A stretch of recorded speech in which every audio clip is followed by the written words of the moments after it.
Is there anybody out there? 7 people.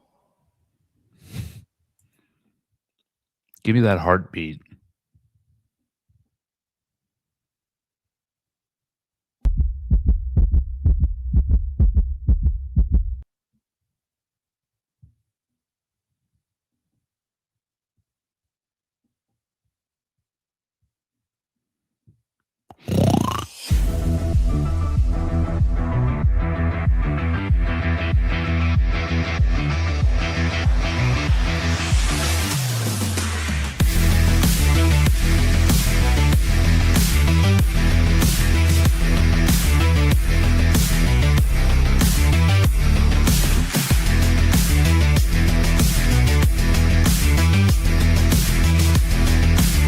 One man saying that is fine. If that's your opinion and you're not in it, that's fine. But there is an entire market of millions and millions of people that agree that it is a store of value. So, you can think one thing, but there's also a market, and markets tend to become efficient over time.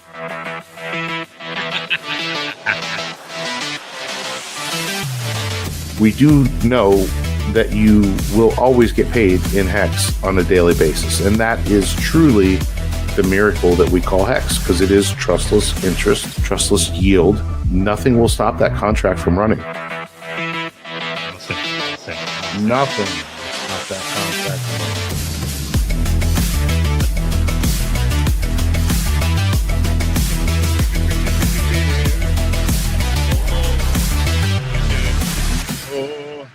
Take me, Dad.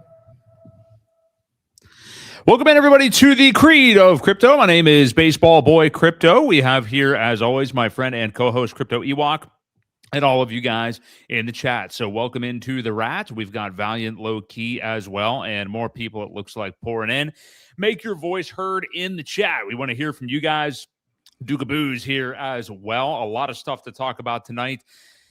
All over the place with what's going on in crypto right now. Obviously, things just kind of staying stagnant. Here we are at the end of March 2026, and we're asking, are altcoin seasons a thing of the past? Are altcoins a thing of the past? We're going to talk about that and a lot more. We got some macro developments happening. We've got Bitcoin and Ethereum just kind of chilling out where they're at right now, with still seemingly the majority of people calling for new lows and for this to be a normal bear market a year.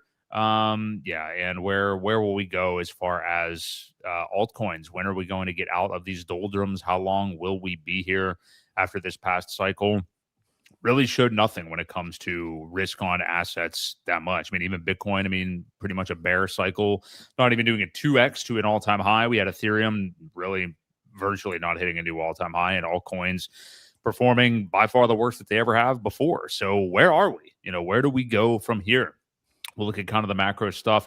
As far as PulseChain stuff, we've got ProveX stuff continually to look at as well. Some bullish posts about ProveX, and will it be the catalyst to kind of help pull PulseChain out here eventually? We'll get to a lot of stuff. So appreciate you guys in the chat. Hit us up with your thoughts on any of this stuff as well. But Ewok, how are you feeling on this late March evening? More of the same. Feeling good. This stuff doesn't really bother me a whole lot. I tend to stay so busy at work that half the time I can't even immerse myself into it, which is, I think, a blessing in disguise, where I'm not seeing a lot of the negativity for a couple of reasons. One, I'm busy. Two, I've muted most of those people. So right. I see the good things when I do kind of check in periodically here and there. So yeah, I'm patiently waiting. That's what I'm doing. Yeah, that's all you can do, and I totally agree with staying busy. We've talked before about, apparently we're just in a permanent bear market, but we've talked before about, working, building things in the meantime. You can even invest in other things, yourself, your nutrition, literally other markets if you want to in the meantime. If it's getting a little bit too scary to, continue to DCA into crypto right now, which I totally understand. All anybody has known for over 4 years is max pain with, there is no one who's like very bullish right now. And I mean, I know that's hyperbole, but I mean, anywhere you go, people are absolutely terrified. They don't want to buy. They think they're catching a falling knife, and they'll probably be right, because that's what's been happening for 4 years now. So, yeah, we'll see.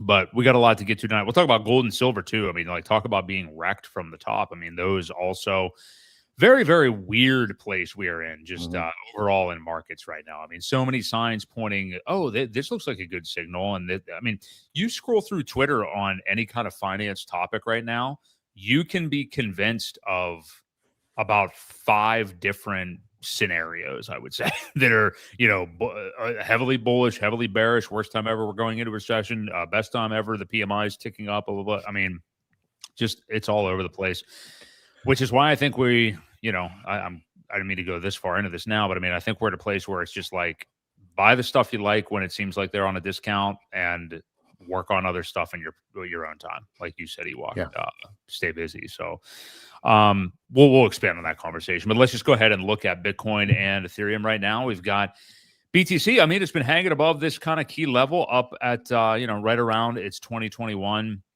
top, a little bit over there. We've got it's actually even moving up a bit right now, $71,300 for BTC. ETH has been back up over 2150, which has been good to see. It's been a key area for it, and good to see it back over that. And I think its ratio is hanging out right at the 0.03-ish region still, maybe a little bit over that. But yeah, Bitcoin looking relatively positive right now. It got smacked down last Saturday night. I think we went down to probably 68K or something due to some kind of Trump-Iran tweet that I don't remember anymore and is now irrelevant probably. Moved up again Monday morning with another tweet from Trump, or a Truth, or whatever they're called, on Truth Social, saying that some kind of deal has been reached, which he may or may not have made up. So market comes back up at that news and then comes back down. I mean, I don't know what the hell to think. There's a lot of weird things going on. But when you really just kind of zoom out and think about the Bitcoin chart, and I have seen people say this, and I do agree with this. We fell like an elevator from the all-time high in October of last year, 126K, down to low 60s. I mean, you see it there in the chart. I mean, like from in those 3-4 months, I mean, it just went directly down with pretty much no stop. So to see us recovering in the 60s to 70K range, where there's a lot of chart history, makes a lot of sense. And I guess I'll ask you, Ewok, like, what do you think about the chances? I mean, there's no point trying to call this really, I guess, but that a low could be in, or at the very least, why would people be so terrified of buying? I know we're not buying Bitcoin, but of buying Bitcoin here. You know what I mean? I mean, it's gone down.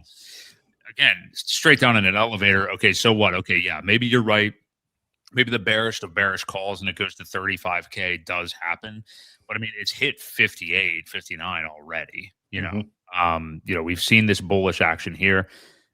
You're down over 50%, or had been 50% from the all-time high. So like, what are you waiting for? And this is where a lot of bears get caught. But again, if you've been a bear for years, you're basically right about everything. So I don't know. What do you think? I mean, it seems weird to, especially with Bitcoin anyway, and somewhat with Ethereum, to be like, oh no, there's just so much downside coming still, Yeah, I mean, for those people who are buying Bitcoin, at $70,000 a clip, how much are you really going to buy? I mean, unless you're Michael Saylor or some big corporation, I don't know too many people that have hundreds of thousands of dollars to get several Bitcoin just sitting around. I'm sure there's some whales out there that do have that kind of capital, but I think these entry levels are probably pretty good. I mean, like you said, we did crash the whole way down. I mean, it literally was at $60,001 on this candle February 6th. So, looking at this, there is some strength in there. There is, it looks strong, although this run up looked strong as well before it got smacked down. So, it's so really hard to tell.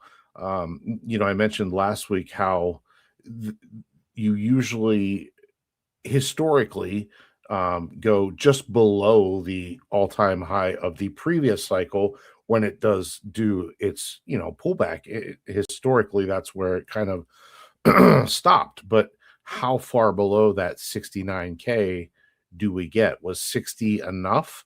Or do we make it like 50 at this point? I don't know.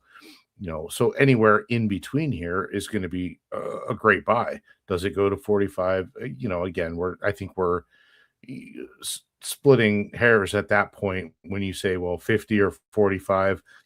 What's really the big difference? So those that are looking to hit a bottom usually don't. The only way to get close is to DCA in here and there, if you're thinking that we're even close. I just as far as time frame goes, it's just so hard to know, because everything has been really messed up. We didn't even do a 2x like you said. So is this a pause? Is this part of an Elliott wave, overall Elliott wave that runs up, pulls back, and then we're looking for our big run? That's how the Elliott waves go. They're usually in 5 sections where they go up, they pull back, they go up, they pull back, and they go up again. So again, there's just so many opinions and voices out there that you really just have no idea. I heard there's some sort of channel that we've actually, in the past several bull markets, the guy is from, I think it's called Crypto Crew University. And there's a channel that he follows, and he said just recently that it has turned red again. So he is expecting more down based on that alone.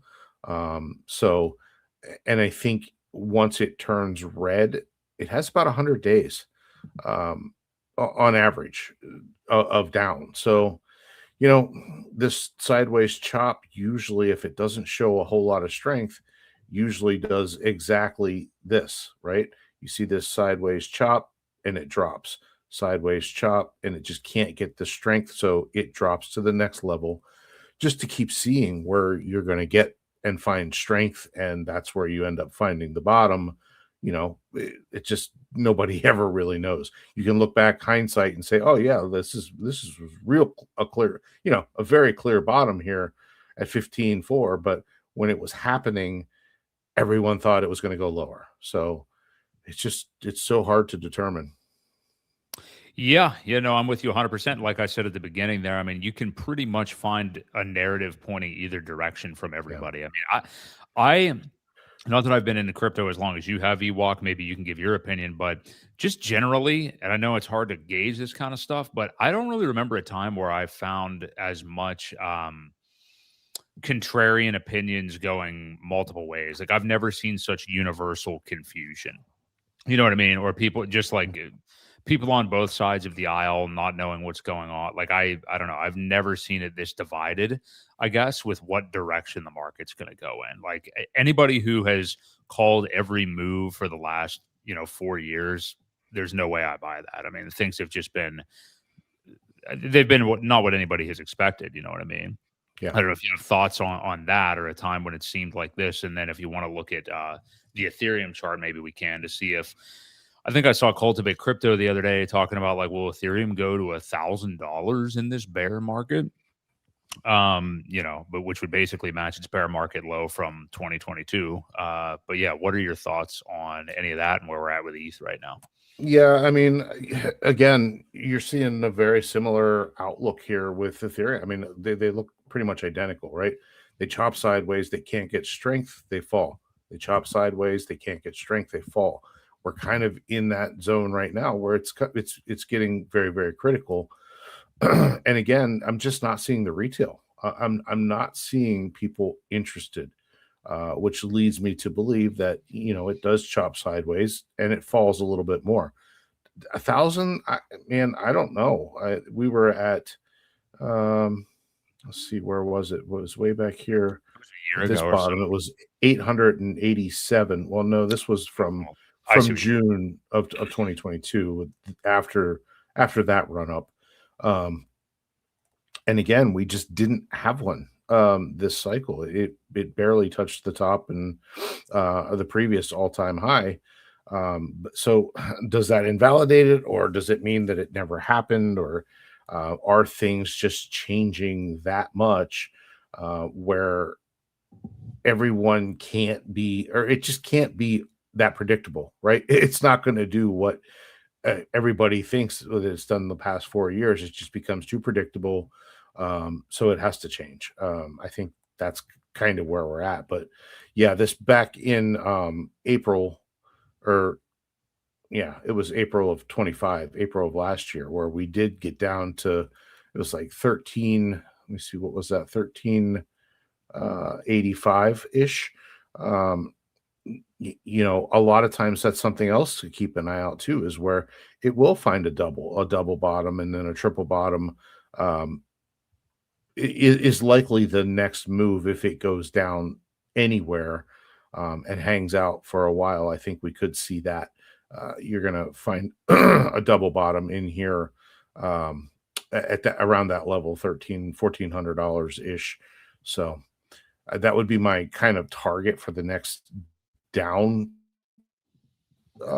pull down. If it can't find like I said, I think we'll sideways chop here and not be able to find strength, because again, retail is just not here. Everything else is so very bearish that I do see it going a little bit lower in a couple of phases anyway. Yeah, we shall see. I mean, for it to get down to that $1,000 level and return to bear market lows of a whole cycle ago, I mean, I think that would basically be the icing on the cake of Ethereum being a complete shit show for 5 years, basically. I mean, basically it's ranged in the same place the entire cycle. You know what I mean? Yeah. It's never gone anywhere at all. So, very interesting. And, to me, I understand, like, there's 4-year cycle people, and then there's people that believe that it's only been 4-year cycles because of liquidity and things like that.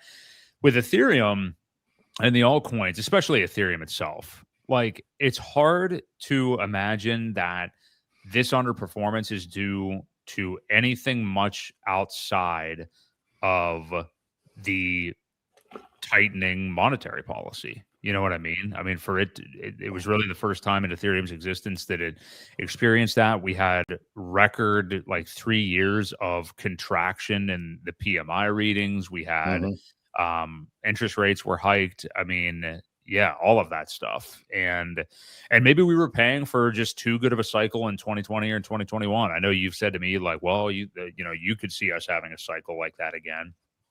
I can't imagine one exactly like that, just because of all the money printing due to a certain virus that was going around at the time. But, this is just, we keep doing things that the majority, the market usually is going to be wrong and that people don't expect. We got basically not a bull market in the definition of it that we've had to come to know for Ethereum and altcoins and things like that.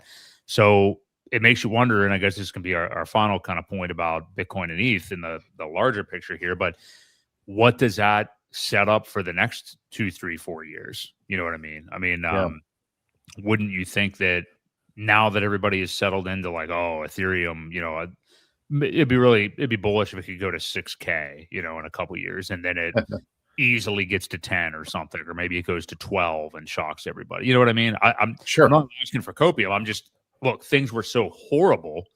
I mean, everybody thought that 8 to 10K for Ethereum this cycle was a joke. Like, that would be shitty if it did that. Yeah. Well, it didn't even get remotely near any of it. No. So it would absolutely shock people if it did get to even like 10K to 12K next time around.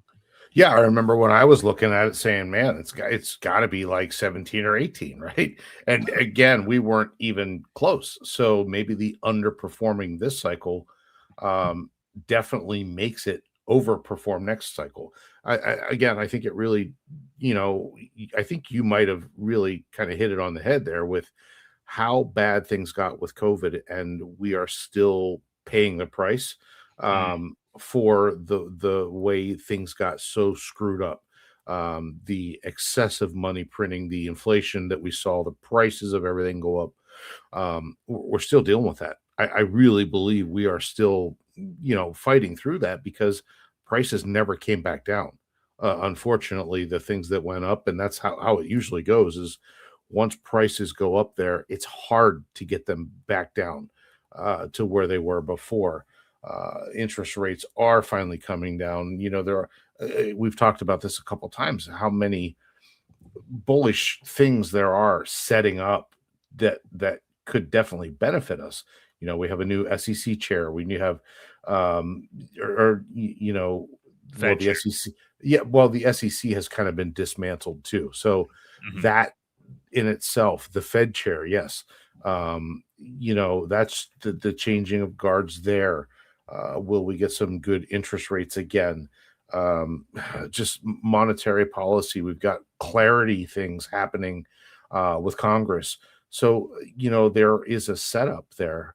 But how long does it really take to get people to feel comfortable for all of those regulations to kind of pan out and filter down through? I still think the banks are going to fight a lot of it as they have been.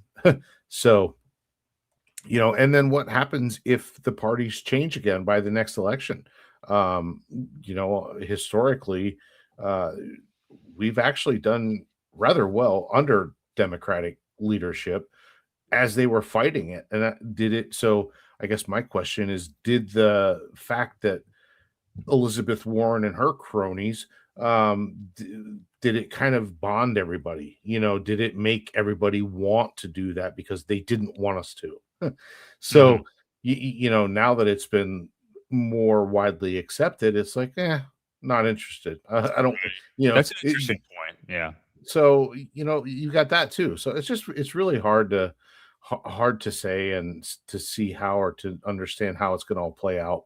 Liquidity grows, things are going to grow. But I still have complete faith that we are going to see a turnaround. It was just, again, the after effects of what we had, that cycle, the 2021-22 cycle. So we paid for it this cycle, I have a feeling. Yeah, that is a good point. Yeah, just because of how insane things were, and kind of literally, that was the definition of a black swan. That term gets thrown around a little bit too often, but Sure. March 2020 was definitely a black swan. So hard to believe we're 6 years away from that now.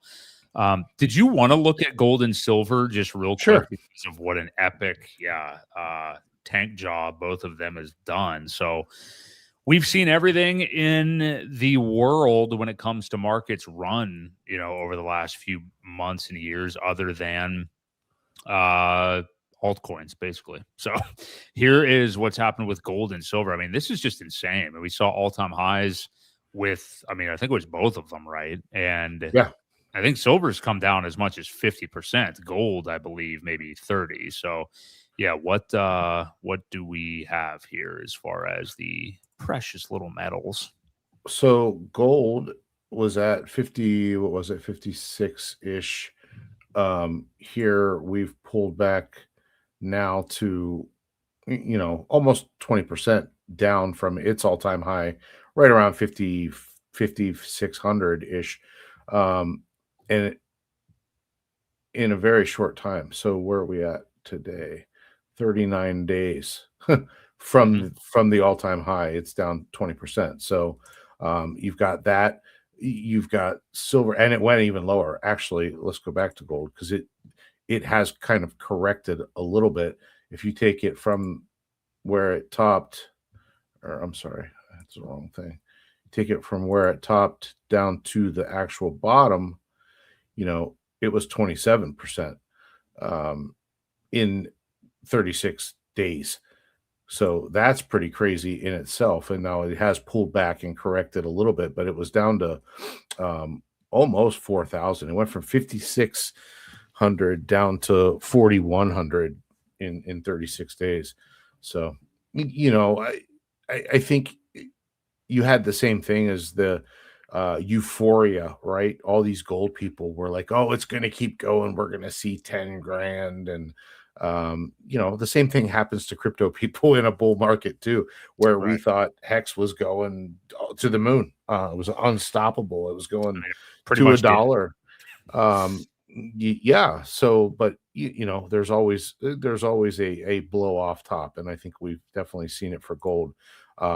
Silver, yeah, it was well, it hasn't done a 50%, but it was at like 120, 121, 122-ish. I guess 121.6 was the high. We're down to 70 now.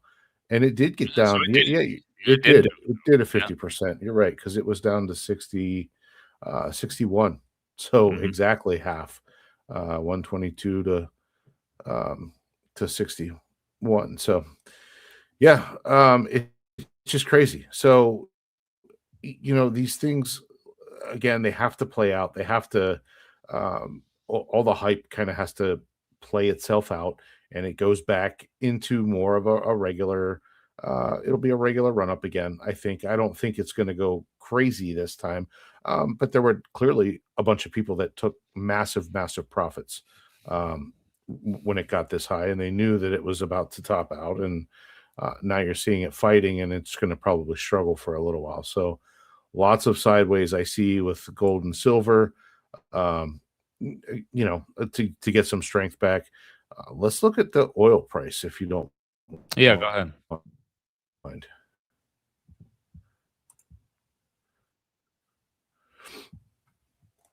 So we're seeing crazy manipulation here going on too. And I think, we were talking about this before we came on, but there was a massive move back here on the 9th. So before there was an announcement by the president, there was a bunch of buys that were made. It got all the way up to $120, and then they essentially sold right before the next announcement was made. And there was clearly some insider stuff going on here when you see a candle this big, and it wicked both ways. So uh some tomfoolery going on here, and people that had some inside information. But we're back down to $91 a barrel now. These are delayed by how far are these delayed? Only 10 minutes. Okay. But anyway, this to me, we're still seeing the rise of gas prices. And, I think that's affected by several things. Obviously, the war. You've got the Strait of Hormuz, or whatever it is. That's the main passageway for a lot of tankers to get in and out of there. So that's not helping things. But again, gas stations are clearly taking advantage of the turmoil that's happening, and just using it as a play to raise gas prices as well. So, again, once this all settles down and kind of gets back to a normal area, which hopefully it does play out soon, the liquidity will return to the regular places, and we can kind of move on with our lives again. I think it's just everything got so out of whack with gold was the start. This run up on gold that just nobody saw coming. I think kind of triggered a lot of these things to just be very out of whack for a little while. So Yeah. again, we just got to wait till everything kind of gets settled back down, and these things can grow normally. So. Yeah. Yep, I am with you. Very interesting. This very weird stuff in all these different markets. So if you guys are here and enjoying the stream so far, do us a favor and hit the like button. We do this every Wednesday at 6:30 p.m. Eastern Standard Time. Welcome into all of you. Philly, what is up? Welcome into the chat. Would love to hear a lot from you guys. Valiant Low Key talking about Trump stimmy checks. I don't know. He needs to do something to get people to start liking him again. So perhaps he should act fast at this point. I don't know. Yeah, so that's where we're at with that macro stuff. Let's take a look at the PulseChain ecosystem. We have been still consolidating as far as the PulseX prices. Basically, most of the ecosystem around the all-time low areas, but a little bit of a bounce today.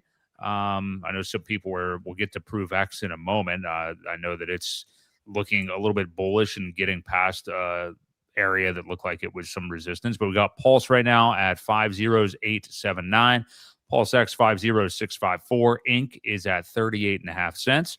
We got Hex at a penny and a half, and EHEX at 3057.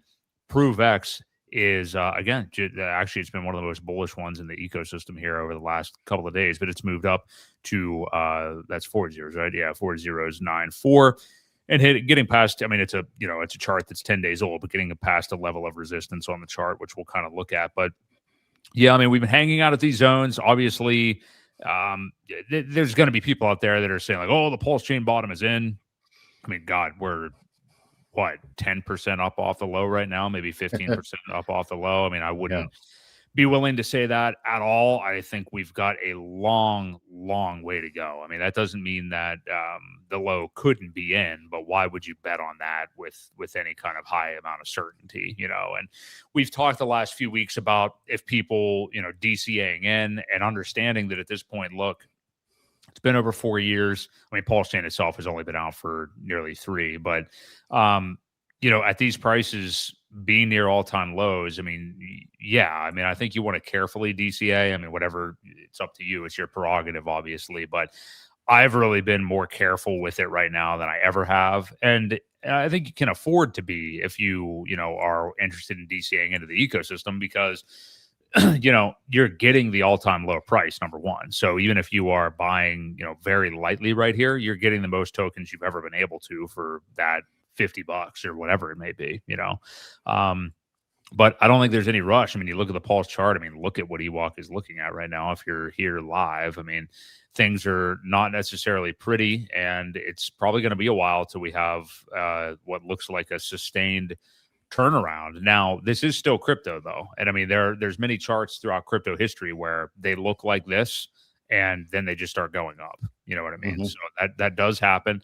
Obviously, a lot of people are very interested in, some funds that we used to refer to as a PulseChain treasury or a lot of Ethereum that is out there somewhere that is, probably not too interested buying things right now and buying up the ecosystem because of the fact that, I mean, retail has never not been here so much. You know what I mean?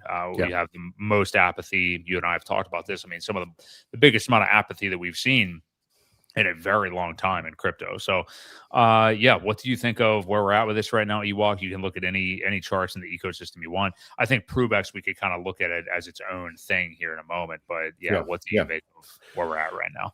Oh, well, just lots of, like I said, this down swing that we've had here, and we kind of wanted to keep an eye on it, where I believe last week we were fooling around right at the trend line, and said how critical it was to try and get above that at least. And sure enough, it didn't. It went even lower. Now we have stopped at this level a couple times. This, what is it, 5078 area? This one was 7822. This one stopped at 7776. So there is some. Sorry, go ahead. There is something defending that price area.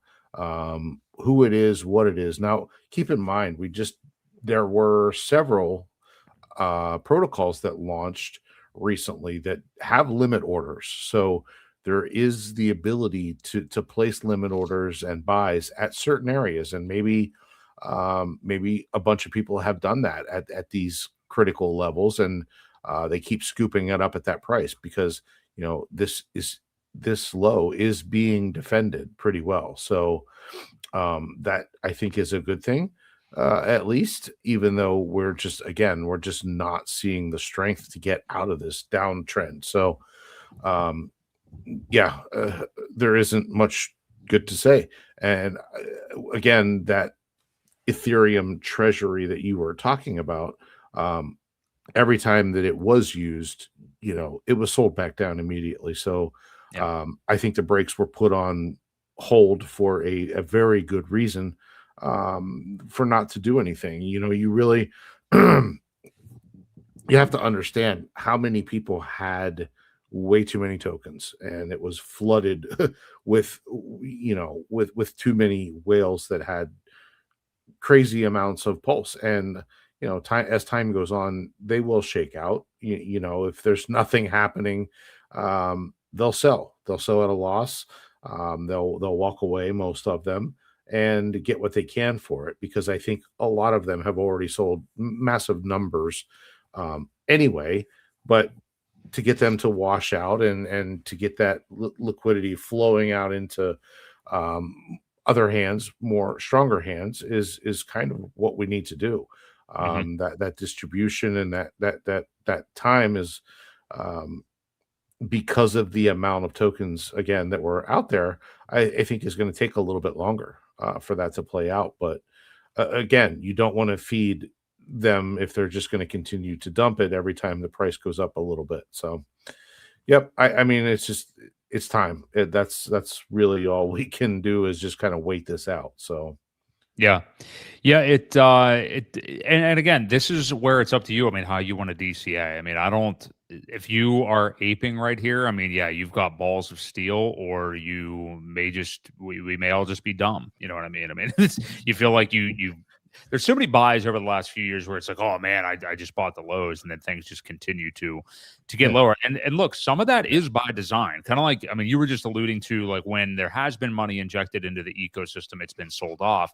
But also we know that purposefully that there is low liquidity right now. So I mean, that's going to make things look really ugly at a bottom. And I think that might be, I mean, this is probably cope, but when some people are like looking at these charts within the ecosystem, I mean, they look at it and think like, oh, like this stuff's never going to come back, or it could only go up to this right here or whatever. And they don't know what's going on with the liquidity angle of things. And, you know, things in crypto can get weird. I mean, you know, it can get pretty insane, but, yeah, I think that's a huge thing too, and people forget to take that into account, that the liquidity is so unbelievably low right now, and yeah, I mean, we do need Ethereum to do well again. Like, I mean, not just we, I mean, altcoins in general that are worth their salt. I mean, Solana needs Ethereum to do well again. I mean, everybody does. So now you can, I think, still make the argument that when Ethereum gets to, you know, very elevated prices, and I'm talking even 6K,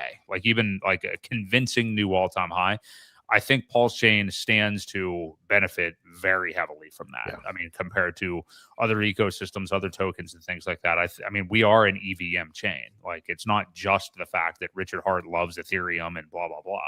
So, yeah, there's all of that, and I think we would stand very well to do well, and that slingshot leverage that we've talked about for years, that has only been seen really to the downside, should hopefully come through. But let me ask you this: I asked you guys this last night. I'll just ask this question, just to get a temperature check. And everybody in the chat, I would love to know. This is going to be a little bit of a controversial question, whatever, but I'd like to hear your thoughts. How would you feel? And I don't know what the time frame would be here. Maybe by, you know, over the next 3-4 years, whatever we say the next cycle is. Let's say that PulseChain, and the fact I'm even asking this shows how bearish times are.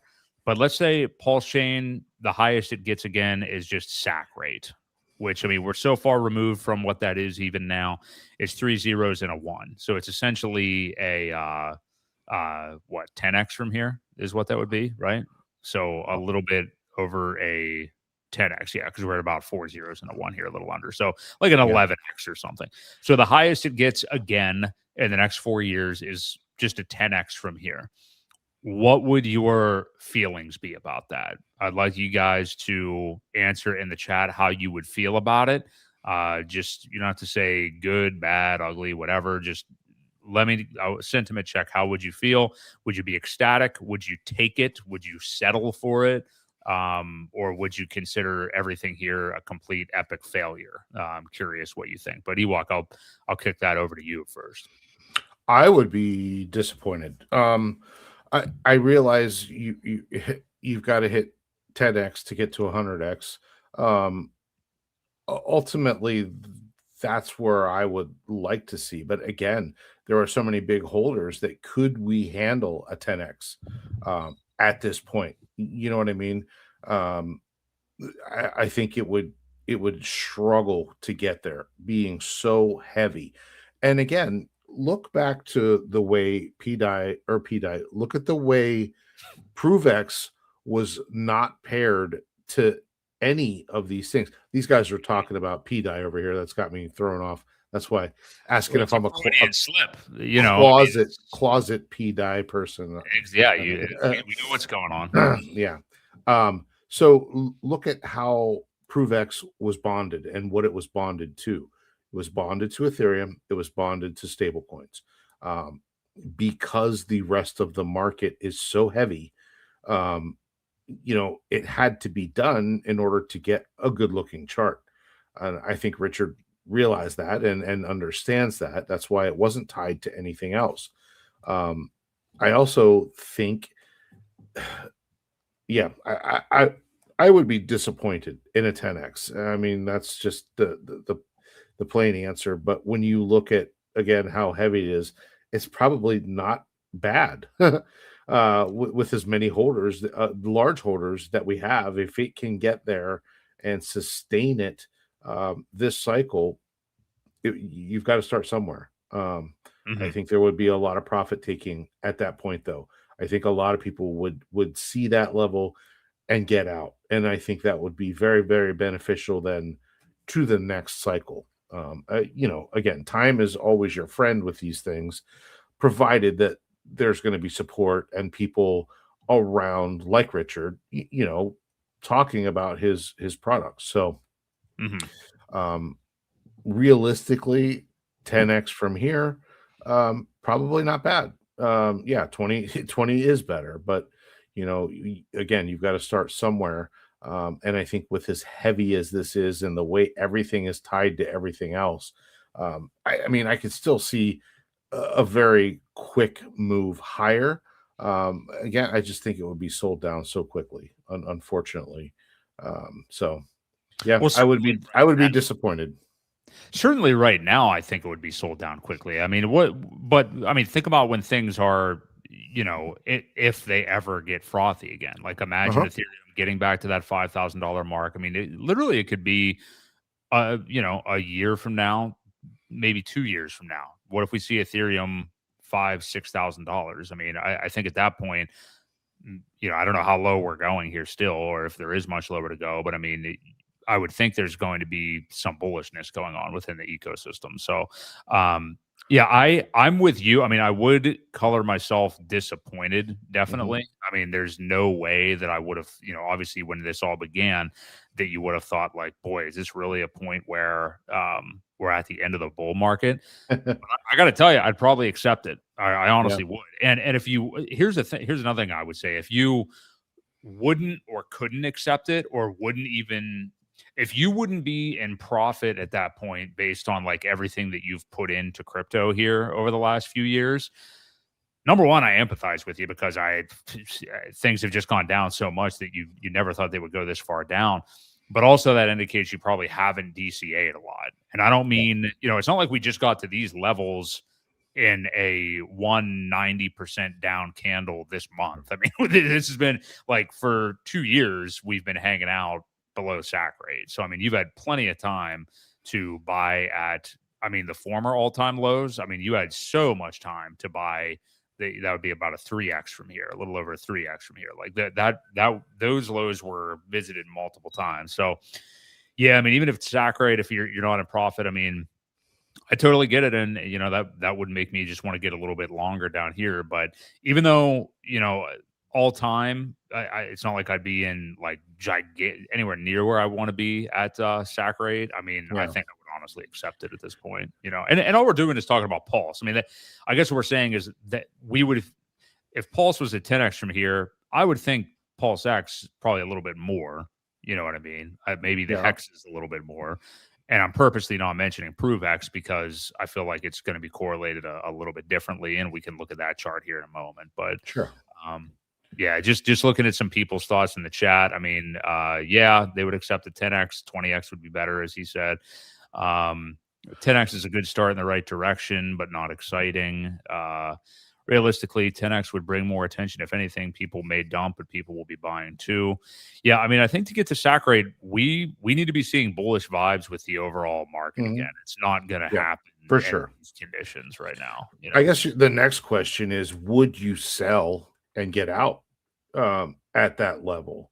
I mean, I'm sure a lot of people would probably take some profits off the top at that area.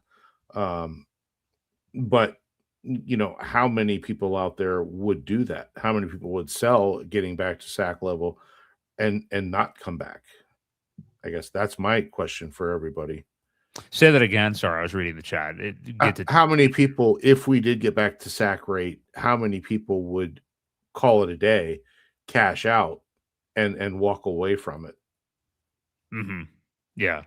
I don't know. That's the thing. Yeah, I don't know how many would. I mean, especially, well, think about it. I mean, there's a long history of bull markets getting really frothy like that, and people don't sell, obviously. Yeah, so, true. And keep in mind too. I mean, the all-time high for PulseChain is what 3x above SAC rate. So that the all-time high is actually 30x from here where we're at right now, over 30x. So, yeah, very. Well, that was on the first day. That was the first day. I don't think it was the first day, but it was early. It was close. Yeah, it was like day 3. Okay. Or 4, whatever it was. I mean, it was like right here. So yeah. Okay. So yeah, I guess that's the all-time high. Can you really call it that though? You know what I mean? We put in more time around SAC rate anyway compared to that. So yeah. Okay. Do you have any other thoughts on the ecosystem price-wise? And then we can take a look at the ProveX chart. I don't. I'm going to load ProveX up here, and we'll go there. Let's look at ProveX. So yeah, these guys were talking about it. I mean, one of the most bullish. I mean, it's really, I think, the most bullish thing we have going for the ecosystem right now. I mean, you mentioned how RH, purposefully did not want to pair this to the other core tokens. It's mainly been liquidity bonded with stables and Ethereum. There's been a couple of rogue pools out there with, as you mentioned, PDI, as well as, I forget what else. I think there's a small Hex one and maybe a small Pulse one and stuff like that. Yeah. But yeah, so that's what we've seen so far. To recap why this has been so different from Pulse and PulseX is the sacrifice set is completely different. It's a total inverse. There were hundreds of millions of dollars sacrificed for PulseChain and PulseX. There was literally 16.5 million. That's it. Sacrifice for ProveX. It's the inverse of those two entirely when it comes to the setup of it, which is why a lot of people have been, I shouldn't say a lot of people, the few people that are bullish on it, that's why they've been bullish on it. Obviously, the reason they're bullish on it is because everybody's bearish on it. So that's really the reason for that. And we've seen a decent looking chart so far. I mean, this is probably hourly, I'm guessing, because it's just, 10, 11 days old. Yeah. But, we saw an all-time high, I think, of like 3014. So like a little bit over what the SAC rate for if you sacrifice directly to the SAC address would be. But, we saw very nicely when it stair-stepped up its way to the 4 zeros and a 7 right before RH started posting about it. And then it went on a pretty insane run. It's retraced about half that, well, almost all of it, but now we're getting a really good bounce right here. So the 4 zeros and a 9 number right below SAC rate has been kind of pretty key, and you can see it busting out here over the last couple of days. So what do you think of this? I mean, hey, it's still a 10 or 11 day old chart. We still have the beta version of the product out, which is very good. I mean, we see it out there. And obviously I imagine that the real thing will, I think we've talked about this before. I mean, probably launch I would think by the summer or something like that. I mean, I don't think it'll be too long until we have the product really launched. But what do you make of the chart so far? Has it lived up to what you thought? I know you kind of predicted the liquidity bonding, what ended up happening, but so far, yeah, I think it's been positive developments on this so far. And I said to somebody in the chat earlier, I mean, it has been by far my priority to DCA into right now. And you can say, oh, chasing the shiny new toy or whatever. No, it's not really that. It's that it's set up. It's everything we already said. Number one, we have bags of everything else already. Number two, it is set up completely differently. And I think Richard Hart's, attempt at a redemption arc is through this, honestly. So I wanted to have exposure to it. So what do you make of where we're at with it so far? Well, if there's any redemption arc, it's going to be with this, only because it's the lightest thing there is, or was anyway. My thoughts with why it was paired the way it was was because it would go up on its merits alone. It wouldn't have to drag something else with it. I think when whoever, now as much as I love Hex, they paired it with Hex, they paired it with PDI, they paired it with PulseX and Pulse. And I think that probably kind of pissed Richard off a little bit, because ever since then, we haven't seen any kind of buys like this, you know what I mean? So I think if we really want to see anything like that, those liquidities probably need to be removed as a test. Like that would be my request of people, would be the liquidities that were added after the fact should be pulled to see what happens. If nothing happens, then add them back. But it was very weird timing, that how it did its run up, it did its little pullback, and I think it was set pretty much right in here to run again, and that was about the point that those other liquidity pairs were added. So I don't think he was a fan of that, honestly. I mean, just again, my opinion. I don't know him or talk to him, but I kind of saw the run up kind of die at that point. It was like, God damn it, because now you've got to pull up a lot of weight. You could have done so much more with much smaller buys, but now you're pulling everything along with it. The trades in and out of those are definitely affecting it. Again, just my opinion, my thoughts as it happened. I don't think he was probably very happy about it being paired with the other things. Well, can I ask you something about that? Because sure. I mean, people can liquidity pair things. You know what I mean? So what is this?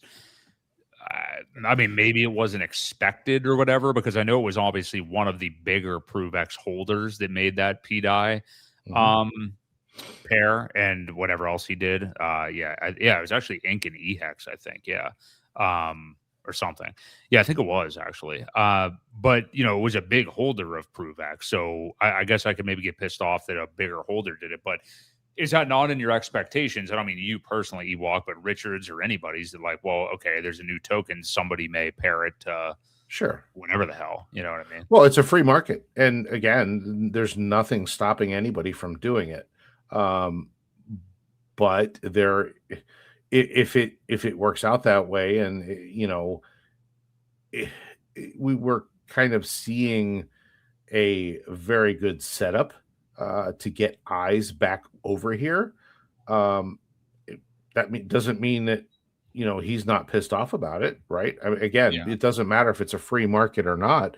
If he had a kind of a grand plan for things to pop off in a certain way, that doesn't mean he has to finish through with it. So again, you can't stop people from adding liquidity. I feel like there was some weird timing going on there that as soon as that was done, the run up kind of ended. So again, not blaming anybody. It's a free market, but I just feel that the timing was very coincidental. Well, what do you make of this little breakout we're having here? Because this is good to see. Obviously, and look, it's too early to claim anything, I think, for anybody. Like a lot of the bearish people that I think are completely somehow missing all of the details that we already said at the beginning of this conversation about like what the sacrifice total was for this, how it's so different from PulseChain and PulseX, how it was set up. They're all waiting for the 90% dip and blah, blah, blah, blah, blah. I mean, look, we are still in a bearish time right now. We don't have Ethereum going up in earnest or anything. But I still don't really expect that for this. I mean, if it happens, it happens. Okay. Now you and I also participated in Buck's pool. So, I mean, we did get our rate is round about 4 zeros and a 4. So, I mean, we've never, I mean, since I've had my tokens in my wallet, they've never been in a deficit. I mean, since that I've seen. But even for the regular sacrifice people, I mean, that's the lowest they were down is 50-60% on the first night, and it's been up only really since then. True. And now they're right at about even. So I don't know. Because of all those facts, that was the intention with all this. Like the intention from Richard was 110% for this to be the inverse and opposite of PulseChain and PulseX in every way, with what he paired it to liquidity wise, the sacrifice set. He knew a lot of people would not sacrifice. So I think that's all intentful. And yeah, I don't think we're going to see a 90% drop. I mean, if it happens, it happens. Okay. But I just don't see it with this setup. So what do you make of the chart and that narrative anyway? Yeah, well, even if we did see a 90% drop, I think it could probably only happen one time. There aren't that many large holders out there that could really hurt the price that badly. And I think there are enough people that are keeping an eye on it and buying at some of these levels that it would get scooped up pretty quickly. And maybe that is another reason for the pause. Maybe it has nothing to do with liquidity. Maybe it's oh shit, I thought this was just going to do up only. I'm not holding on to this. I'm going to sell. And maybe that pause is part of a game. Richard's very calculated. Richard definitely plans ahead for things. And that could be part of it too. So, I mean, there's other options other than just, I didn't get my way with liquidity being where it was. It could be another play also as to, let's try and shake some of these guys out, let them sell. And who knows, he may scoop that supply right up as well, and continue on. So again, it's a great looking chart. I do believe, we're seeing support here. Let me see. There's not a whole lot of data to go on because the way it moved up so quickly.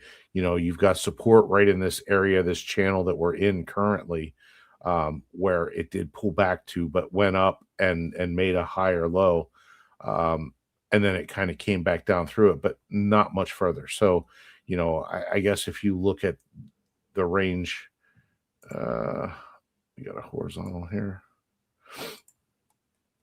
probably in this range to, I would say this range is, well, maybe not. It's not going to do it. Either way, I think you see a little bit more consolidation happening in here. But again, this setup looks great. And I thought for certain this trend line, it would kind of stick to it. When it broke through, I was like, interesting. And I've been taking little bits at it too, here and there. I think the last big chunk that I got was right under 1,000, and we're back in that area now where it may be a good time to take a little nibble here. I'm going to watch to see if it gets down to this 8 level. If it does, that's where it just was the other day. Yeah. If it does again, I'm definitely going to take a little bit bigger of a nibble. But again, it's the setup is looking really good. It's strong. We know there aren't a whole lot of major sellers because the liquidity is pretty thin. So there's $1 million here. So in this pair anyway. But yeah, it's looking rather well. To cap off the ProveX conversation, do you want to pull up that post I sent you? And I forget who the person is that made it, but it was just kind of a summation of ProveX and the kind of fundamental reasons for being bullish on it too, which I thought was really well said. So, so from Jay Gold, so he says, people are arguing about rotating into ProveX or Richard selling out of the cores. Here's what they are missing. Every centralized on-ramp you use has your name, your face, your bank details, and a kill switch. Governments are freezing bank accounts. Exchanges can deplatform users overnight. Privacy isn't a luxury anymore. It's survival. ProveX solves this. Send dollars from Venmo, receive crypto in your wallet, no exchange, no KYC, no middleman, zero knowledge proofs verify the payment without exposing a single piece of your data. Now, here's the part nobody's talking about. Think of how many people on Ethereum, Solana, Base, and 100 other chains are looking for a private off-ramp. And when they use it and like it, they will get curious. What is ProveX token? What's Pulse? What's PulseX? What's Hex? These are people from every chain in crypto who have never heard of us. ProveX isn't competing with Pulse, PulseX, and Hex. It's the front door for people to discover PulseChain and all of the core coins we care about. So, yeah, I think well said. And that is the intent, it's an onboarding tool to get people not into crypto in general, but also into this ecosystem. So, yeah, I think it was very well said. And really of all the things that RH could have looked to kind of pull the ecosystem up by its bootstraps and launch something, I feel like something like this just makes the most sense in the world, because it's an on-ramp to get into the whole thing, Absolutely. It's something that we need, again, it's funny how when you step back, you take a look at things and you see how far ahead, and this could be a detriment as well. We were talking about this, last night a little bit in a group text, how far Richard is ahead of the game. You just saw the Clarity Act and kind of get passed, but with some things talking about, well, if you're going to have a front end website, you're going to be known as an intermediary, and we can't have that now. Well, you forget this IPFS that Richard came up with. He was the first one to do it. Guess what? You download this front end into your computer. There is no website front end. You're running the code yourself. He's that many steps ahead of the game, always. And, it's playing out again where, it does kind of suck that we're that early to a party that no one's come to yet. But the privacy thing is going to be critical, I believe, once the Clarity Act goes into full effect, and people are going to want to keep that privacy. They're not going to want to KYC everything.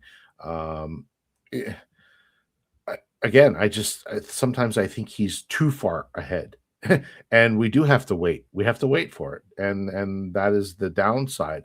The upside is think about the prices that we're getting, just by being that early.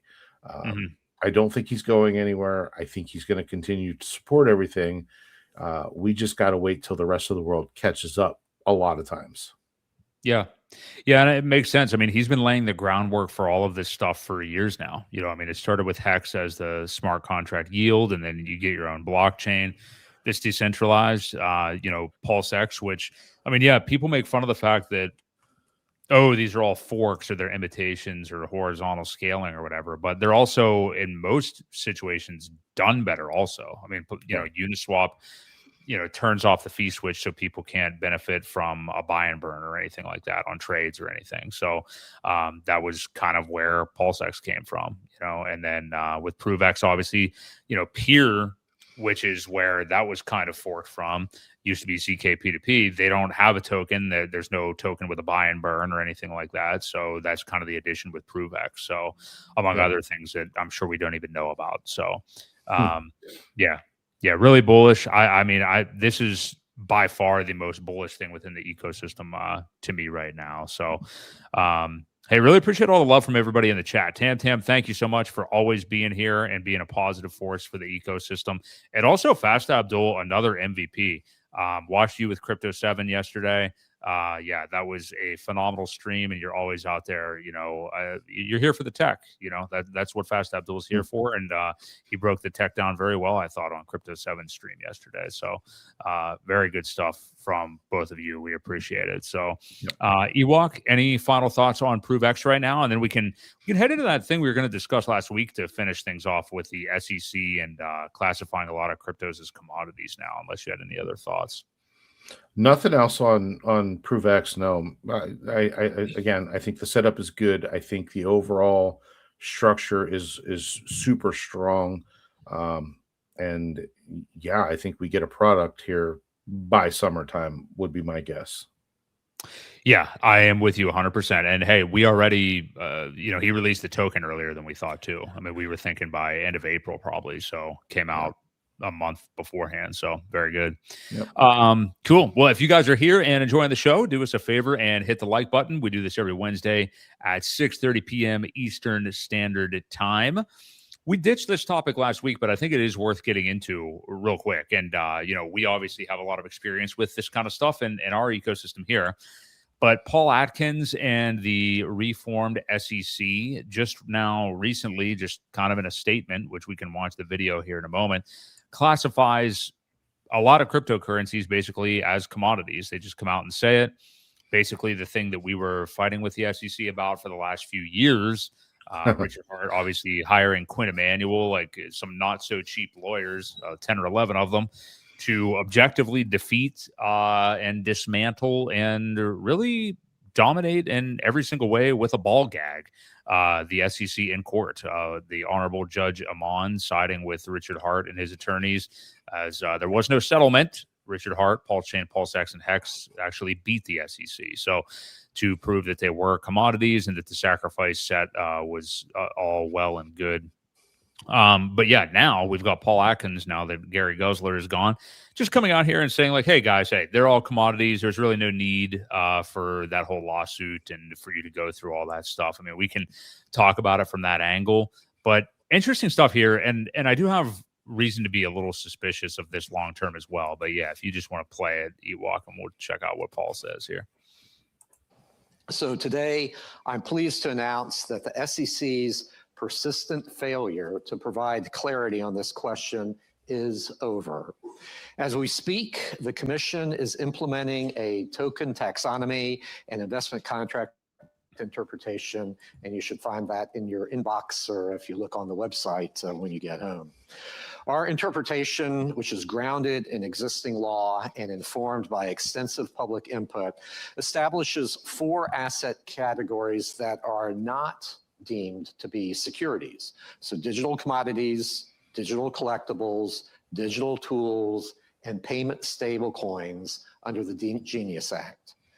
With these categories in place, the interpretation then clarifies that only one crypto asset class remains subject to securities laws, namely digital securities, which are traditional securities that are tokenized.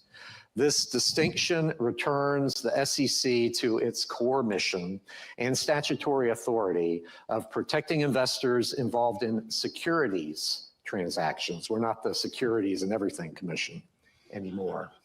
So, thank you.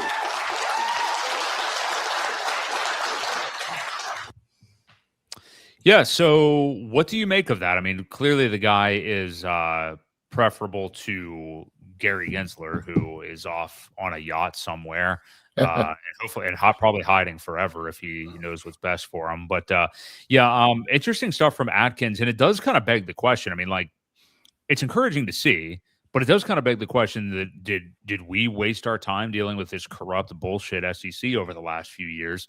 The argument the other way is to get this precedent-setting win that Richard Hart and PulseChain did. I'm curious, what are your thoughts overall just kind of on this announcement and them saying this? And was it a waste of time to go against the SEC the last few years, even though we kind of had to? Well, yeah, we had to. We had no choice. It does suck. I'm sure Richard spent probably upwards of millions, if not tens of millions of dollars to fight this. And but look at Ripple. They did too. Look at, the other, everybody's been under attack. Coinbase has been under attack. Cardano was under attack. There were so many tokens out there that were named early on. And now it's just like, whatever. They're fine. Yeah. And, we got this ruling that could have stood us apart from a lot of other things. There weren't very many that had a ruling like we had. And now that's thrown out the window too. It feels like every time we get a step ahead or some sort of good news, they just come and yank it from us every single time. So it does suck. However, you got to look at the big picture, right? If they're not going to regulate it currently, then it is good for the retail to get back in. Again, we just got to get some people to have some money. That seems to be more of the problem than anything, where they understand their role and they aren't going to enforce it well, except for obviously the digital commodities. Now, what happens when these bigger companies decide to tokenize their stocks and things like that, their securities? That's when I think it gets interesting, and it could become the Wild West again, where people are trying to get around it and all that. I see that in the future of blockchain. Once things do become real world assets, become tokenized, and stocks become tokenized, and things like that, because you're going to have trading that's happening 24/7. They're going to have a lot more. I think they realize they're going to have their hands full at that point, where they can't be bothered with crypto. So again, good for everybody, kind of bad for us that we had to go through the pain and endure yet another event that just killed the charts and people lost faith. And and the fact that Richard had to spend a lot of money to defend That's himself. really what I'm thinking about. Yeah, is him having to do could all have been spent much better elsewhere, in my opinion. So there is that. But again, he has very many resources at his or at his whatever I'm trying to say, disposal. Yeah. So not terrible, but does kind of suck. And here's a good, and I agree with Fishcracker here. So he says, well, the ruling will still go out of the books for years to come as a reference of how blockchain has won. I mean, that ruling is in the book. A federal judge sided with Richard Hart over the SEC in a time when, Ethereum didn't even have that ruling, actually. Sure. So, and here's the other thing. And you said this, Ewok. Somebody else, Viper Style, said this too. The SEC just makes stuff up as they go. If you make the rule book, you just make stuff up as you go. The SEC is a fraud. I agree 110%. So who's to say? All this was Paul Atkins on a stage saying stuff. I don't know. Right. Is there a law that's there's no law or anything. He just said some stuff on a stage. I believe there was. I believe there was a no. Right. Let's just say there's no law. Go ahead. I believe there was a release of some documents that stated these were not securities. It flat out came out and said, Hex wasn't listed, PulseChain wasn't listed, but we don't need that. So either way, now to your point, what happens in 8 years whenever somebody decides they want to change their mind and they don't like what's going on and they want to change a ruling? Well, we have, documented case that we won that they can't retry. So there is the clarity there where if they do decide to change their mind again later down the road, we're in the clear. So maybe that's the blessing in disguise. That's what I'm kind of thinking. We get more guzzler friendly SEC administration in there again. You wouldn't think that we go back to those dark days. Like I wouldn't think that Gary Gensler and Elizabeth Warren's anti-crypto army and all these shitheads come back trying to ruin the industry entirely. But you never know. And who's to say we won't get somebody that in there again that's far less friendly to crypto?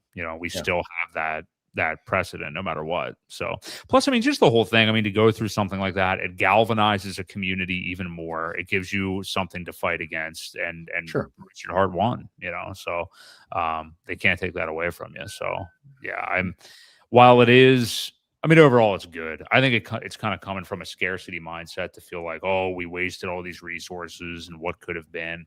I think having that precedent is still a pretty big thing. You know? Especially against a corrupt organization like the SEC. So, cool. Any other final thoughts on that at all, Ewok? Not on that topic anyway. Okay. Well, I don't really have many other directions to go. If there's any, you did have one or two other things I totally forgot about. I'm sorry. But what did you want to look at here? Yeah. So I wanted to bring this up to people. We try to cover security protecting people from things that you may not realize that are out there. And there is a post here by Crypto Solve that brought up a reminder to people about the fake PulseProveX account on X. They're doing some sort of lottery type thing right now, and there's a lot of red flags that kind of stand out. And while we understand there are parody accounts for a lot of things, and even if the lottery is legit that they're doing, they're still asking you to connect your wallet. It's sending it to a regular address, not a smart contract. There's just a lot of red flags, and we wanted to warn people about this and that account. So just be careful, guys. I mean, I've tried to report it a couple times as impersonation, and it's not doing any good. I don't know if the rest of you, if enough of us do, it'll be taken down. Now, again, this lottery thing could be completely legit, but there's really no reason for you to have to connect your wallet. They can hand out lottery winnings in a way different way. Again, we're just trying to look out for people, and some people see that name and think it's legit account. It's not. It's not official or anything like that. So we don't know who runs it. We don't know who's behind it. But again, they're doing some very just shady things with this lottery thing that they're running right now. So just again, we just wanted to remind people to be extremely careful. Don't connect your wallet to anything like this. It's not worth a couple million pulse or whatever it is. So you can buy that right now for $20. so Yeah. Again, just a warning, be careful. We hate to see anybody that's been stacking and DCAing do something stupid at this point and get their wallet compromised. Yeah, it's very interesting. Like, if you're so concerned with having an account and having a presence like this, and you just happen to name yourself ProveX, so it looks like the official ProveX account. I mean, it's kind of bullshit in my opinion. So I don't really care what their intentions are. It's a stupid move to represent yourself that way. So I would mute and block them, honestly, if I was anybody else out there. So cool. Well, thanks for the heads up on that. Was there any final thoughts you had for the evening? I think that's about it. All right. I think we'll have some more stuff on the Clarity Act probably next week to talk about. Yeah. And I do see some really, really beneficial things for DeFi coming out of this. ProveX being one of them. I think the whole yield component is another. Now, I heard earlier today that there's a possibility that they are going to allow some stable coin yield, but I haven't heard a final ruling on that. So I think we have to wait till the ink's dry on the paper, which is why we should probably wait till next week to discuss, so we have more of the facts. But I think it's going to be very, very beneficial to Hex and DeFi and the staking of tokens, where you don't have to rely on a middleman. So good things to come with that next week. But yeah, that's all really I had this week. And no, I'm not doing that. What? Okay. No. Just let on the audio end, let the record show Viper Styles is asking Ewok to shout out P-Dye, but he won't do it. I think it was Viper Styles also earlier that called you out for your nibbling DCA and said, dude, when you get dry powder, just ape into ProveX. What do you mean nibbling into it? So he was just telling you gotta ape into this thing. I think he was also the one saying I was a closet P-Dye person too. So yeah, well, you did. Yeah, we had a Freudian slip earlier on. So yeah. Checks my pulse. Thank you, sir, for joining us late. Appreciate you as well, man. So, yeah, appreciate all of you guys in the chat. Very lively. We 3x'd our audience total here by the end of the stream, actually. So things got avalanched into a big old snowball by the end. But Viper Styles, Checks my pulse, Philly, The Rat, Tam was here, RH Max, Hex Wizard, Valiant Low Key, Pulse Beats checking in. Boy, we had a lot more. The Fish Cracker, I know I'm forgetting other people. Acid Thunder, appreciate all of you guys being here. Fast Abdul, we do this every single Wednesday night. Crypto Jack 3820 at 6:30 p.m. Eastern Standard Time. So yeah, hopefully we'll have more Clarity Act stuff to talk about next week. It will be our first stream of April, I think. Yeah, April 1st. April Fool's Day. Whoa, we got to have some tricks up our sleeves there. Duke of Booze, appreciate you, of course, as well. So appreciate all you guys. We'll see you here next week. This has been Baseball Boy Crypto, the first day of Major League Baseball in the United States, which I don't know how many people really care about. Is today and tomorrow, so that's kind of cool. And for Crypto Ewok, it's been Baseball Boy Crypto for the creed of crypto. See you guys.